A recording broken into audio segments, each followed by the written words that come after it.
supporting recipient countries.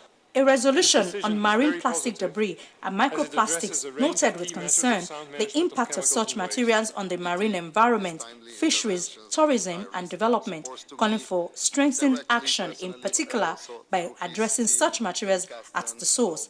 The resolution called for the strengthening of information exchange mechanisms, requesting UNEP to present scientific assessment on microplastics for consideration by the next session of the Assembly. Governments were urged to collaborate through relevant regional seas conventions and river commissions with a view to adopting action plans in the regions. According to new reports launched by UNEP and partners at UNEA, there is a growing concern over the threat that widespread plastic waste poses to marine life, with conservative estimates of the overall financial damage of plastics to marine ecosystems standing at $13 billion each year. The UN Environment Assembly emphasized the sound management of chemicals and waste as an essential and integral cross-cutting element of sustainable development and the post-2015 development agenda. Chemicals are an integral part of everyday life with over 100,000 different substances in use. While chemicals are major contributors to national economies, they require sound management throughout their life cycle. Otherwise, in addition to the benefits, they also pose significant risks to human health and the environment and result in significant costs to national economies. Few people know that more than 100,000 chemical substances exist today and are in one form or another in use in our economies, in our societies. Some of these have very significant environmental and human health impacts. Our role alongside the health aspect is to focus in particular on the environmental impacts, on precaution, and also on addressing the impacts of those chemicals that only after using them we realized what impact they would have on nature, DDT being a long-standing example here. Governments are talking not only about particular chemical-related actions, but also a new financing approach and a special program. The third issue that often seems distant to us humans who are essentially terrestrial beings is marine litter and plastics and microplastics in the oceans. You have seen the report, you have seen the numbers, you have seen the link between somebody throwing away a plastic bag and years later microplastics not only traveling through, for example, marine mammals, but also back into our own food chain. The amounts of plastic waste now floating in the oceans and beginning to affect marine life and ultimately ecosystem health and human health is so significant that governments will this week also come to a program that they are requesting UNEP to further engage and upscale its efforts in addressing an issue such as marine plastics.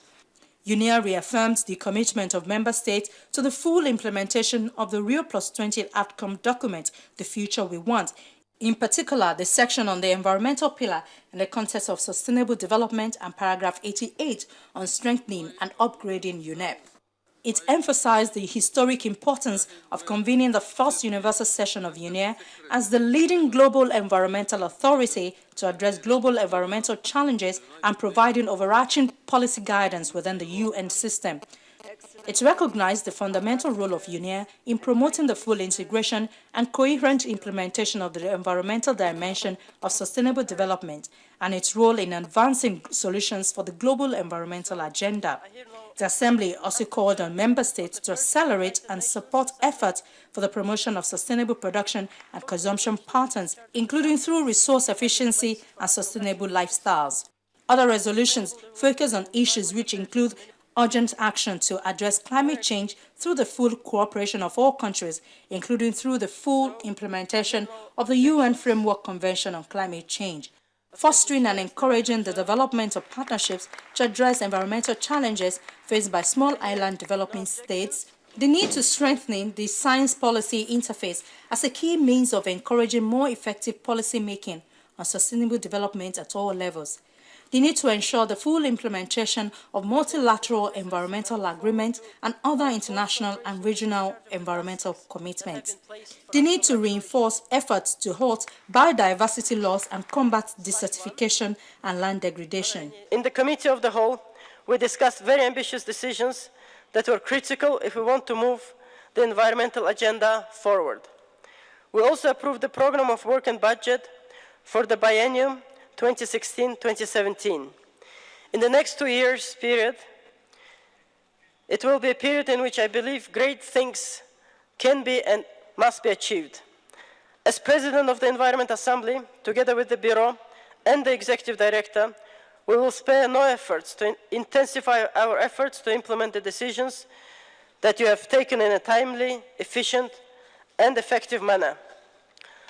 I will also ensure that the key messages, views, opinions, and issues that were raised during our ministerial dialogue will be reflected in the President's summary and the outcome document, and they will be communicated to all stakeholders, including the United Nations system, governments, the private sector, and civil society. A series of specialized symposia and events enhanced the 5-day meeting, bringing together a wide range of actors beyond the environment community, including economists, bankers, chief justices and legislators, civil society and youth groups. The Secretary General of the United Nations, who at the close of UNEA on Friday, said we are poised for the crucial next stage of human development, the following Saturday adopted a 6-month-old lioness at the Kenya Wildlife Services Animal Orphanage. He named the lioness Tumaini, the Swahili word for hope, to symbolize his hope for a sustainable future in which people live harmoniously with nature. It is my sincere hope that all the people around the world will be able to live harmoniously with the nature and among people and with the nature. It is my hope that the very ambitious visionary post-2015 development agenda will be shaped as soon as possible, preferably by next year. And it is also my sincere hope that the climate change agreement will be adopted by December next year with the solidarity and unity of the whole world. Our wildlife is under pressure because of destruction of habitat and because of wildlife illegal trafficking and poaching.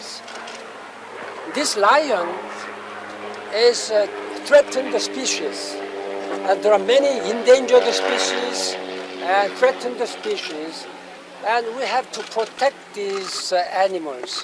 They are part of this, our ecosystem. The United Nations is committed to work with the Kenyan government and other members of the United Nations to preserve our ecosystem, our planet Earth. It is important to live harmoniously with our Mother Nature. The Secretary General this September is hosting a climate summit in New York aimed at catalyzing action by government, business, finance, industry, and civil society in areas for new commitments and contributions that will help the world shift toward a low-carbon economy. The summit is aimed at building a solid foundation upon which to anchor negotiations for a new climate deal to be agreed in Paris at the end of 2015.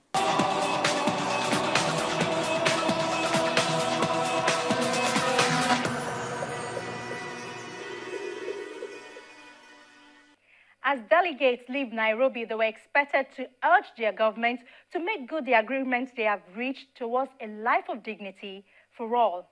And that's our program for today. Thank you for watching. God willing, we'll be back with you next week. From all of us here, it's bye for now.